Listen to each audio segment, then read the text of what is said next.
Principalmente quando você tá novo e você tem gente do seu lado para te orientar, gente que realmente tem experiência, sabe o que tá falando, faz muita diferença. E aí você pode evitar muitos erros, sabe? Mas vai depender muito da situação. Às vezes você é cabeça dura demais, às vezes você não vai conseguir evitar nada, né? Vamos para a pergunta aqui do dia. Qual o seu erro mais caro que não apareceu no extrato?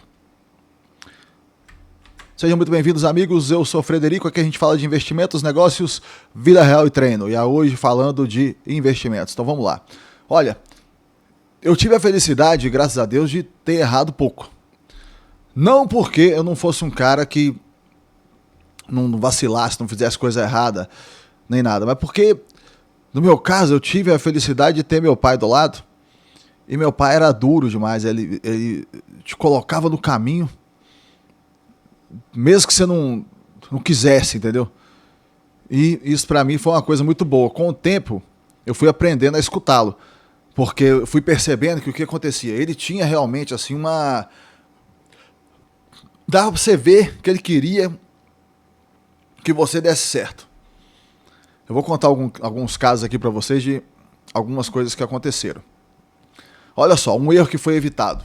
Teve uma vez que eu fui chamado para entrar num esquema de pirâmide. Obviamente que eu não sabia nem o que era isso, era lá nos anos 90 ainda. Eu devia estar com 17, 18 anos.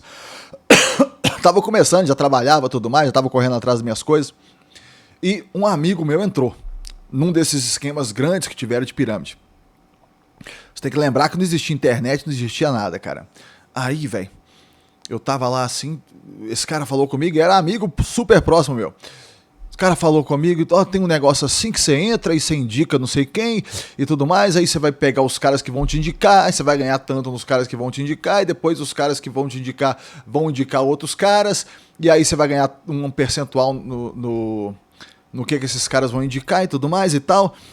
E aí vai se formando uma roda, como se fosse uma roda assim infinita do bem, sabe? Mas na verdade era nada disso. Na verdade era golpe, né? Era pirâmide, tudo mais. Era a pior coisa que poderia ter. E eu tinha lá meus 17 anos. Aí beleza. Eu lembro que na época era o preço do passaporte da felicidade desse negócio, da entrada, custava, salvo engano, era alguma coisa em torno de R$1.500. Então vocês imaginam R$1.500 antes do ano 2000, ou seja, tem muito tempo. O salário mínimo devia estar em torno ali de R$100 ou um pouco mais de R$100. Aí beleza. Aí eu cheguei para falar com meu pai, porque eu queria pegar o dinheiro com ele. Na época eu não tinha dinheiro ainda. Eu era adolescente, não tinha dinheiro e tal. Aí beleza, velho. Cheguei lá, tava ele e meu pai, ele e minha mãe deitados na cama vendo a novela no quarto deles. Eles viam a novela e meu pai tinha um negócio interessante que é o seguinte, ele tirava o som da televisão na hora da propaganda, você pegava o controle e tirava o som. Eu cheguei, tava na hora da propaganda e eu já cheguei doidão, falando, empolgado. Nossa, eu tenho que falar um negócio aqui com vocês e tal. E aí peguei e contei o caso. Que é um clube, não sei o que, você entra, contei a história toda, né? Aí ele virou pra mim e falou comigo assim, desse jeito que eu vou falar, sem levantar da cama. Tava deitado assim, encostado. Do mesmo jeito que ele tava, foi o jeito que ele falou. Ele falou assim, cala a boca. Presta atenção aqui. Isso que você tá querendo entrar é golpe. É golpe, você não vai entrar nisso. Falou falando palavrão, que eu não tô querendo falar aqui por causa do YouTube. Você não vai entrar, você entendeu? Vai lá no fulano agora, que ele sabia quem que era um amigo meu super próximo, que tava lá em casa direto, sabe? Vai lá e fala que esse cara que é golpe, que não é pra ele entrar. Caras, mas eu vou te falar um negócio aqui. O apelo pra entrada era muito grande. A gente tava achando que aquilo ali era uma coisa assim que ia resolver a vida. Naquela época você é novo, você tinha 17 anos, você não tinha internet, tinha nada. Sabe, aquela coisa assim, sabe? E ele falou assim, vai. Então, tipo assim, vejam bem, com essa fala dele, como é que eu ia ir contra? Era impossível ir contra essa fala dele, gente. Não tinha como ir contra, não, entendeu? Aí eu peguei e fui lá, chateado, sabe? Fui lá na casa do meu amigo, voltei lá. Falei com ele, ó, deixa eu te falar um negócio.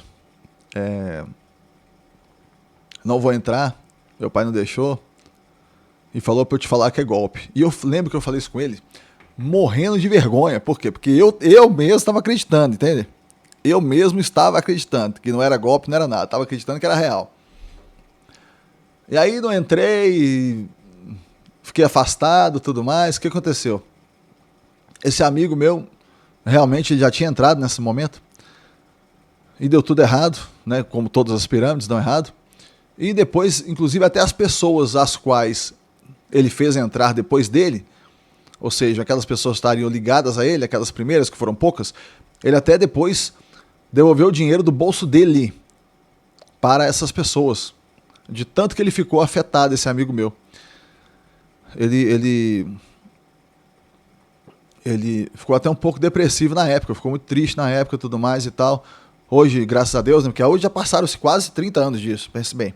Então, assim, hoje ele já deu a volta por cima, tá muito bem, graças a Deus, tudo ótimo. Então, beleza. Então, esse foi um caso. Então, olha pra você ver, como é que eu pude evitar o erro através ali do pai. O pai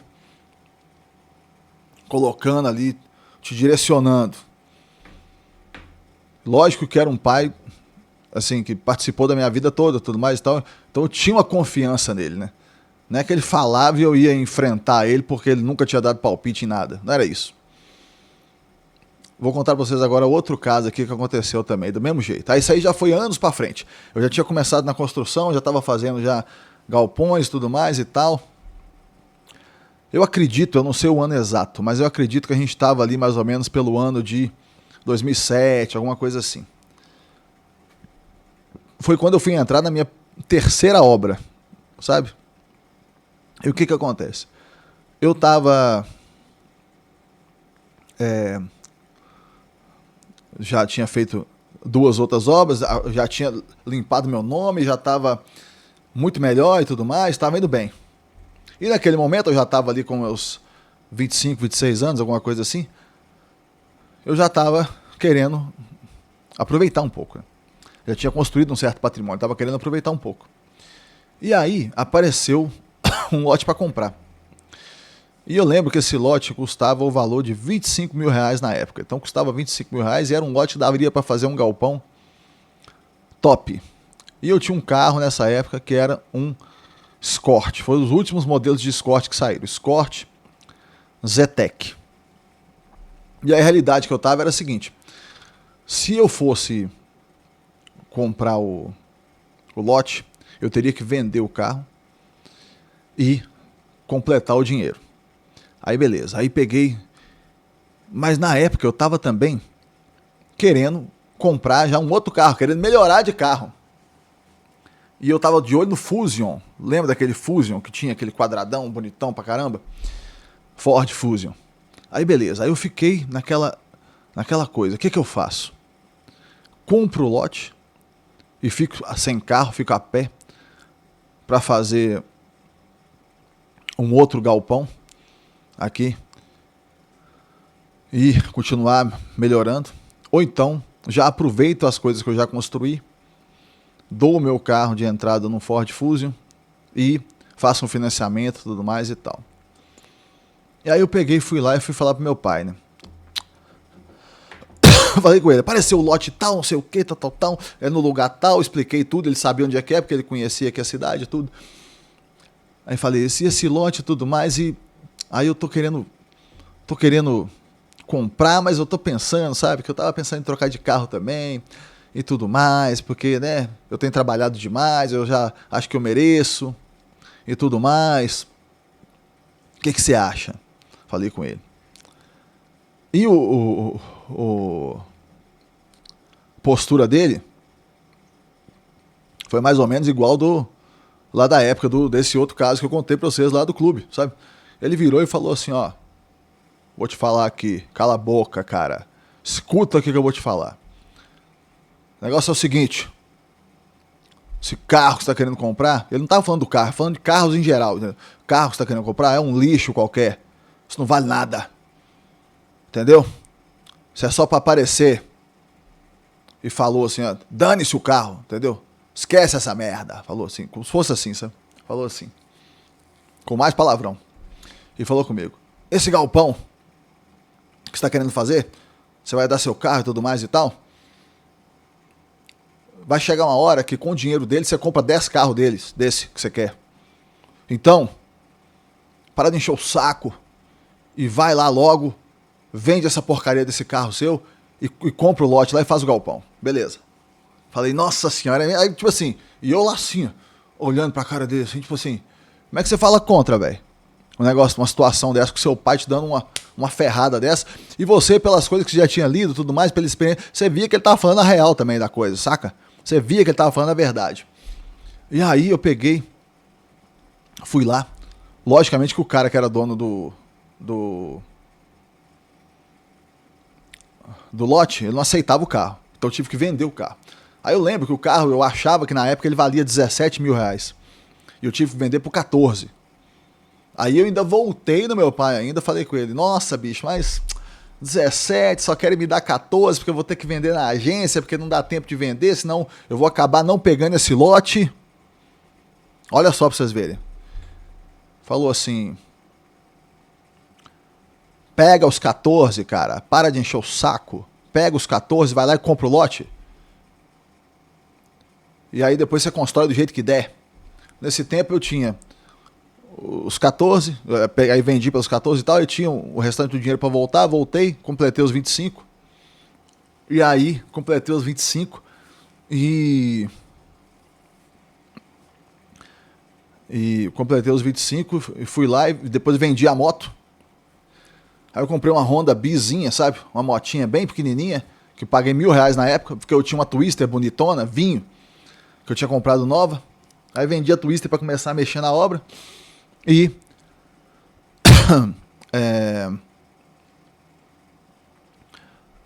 comecei, fiz a obra e tal, e com muita dificuldade e tudo mais, e lá na frente saiu e esse galpão ainda tá lá até hoje, dando aluguel e tudo mais e tal, e com o dinheiro que ele vale hoje, e com mais o dinheiro que foi recebido dos aluguéis, daria sim alguns Ford Fusion, se ele tivesse ainda aqui no Brasil hoje. Então esses foram os dois casos de dois erros que não apareceram no extrato, porque eu não cometi, mas graças a ter pessoas aí do lado que se importavam e realmente estavam dispostas a te dar a orientação correta, tá bom, meus amigos? Me informem aí nos comentários sobre essa questão. Qual foi o erro mais caro que não apareceu no seu extrato? Ou seja, que você acabou não cometendo, tá bom? Eu vou responder a todos e até o próximo vídeo.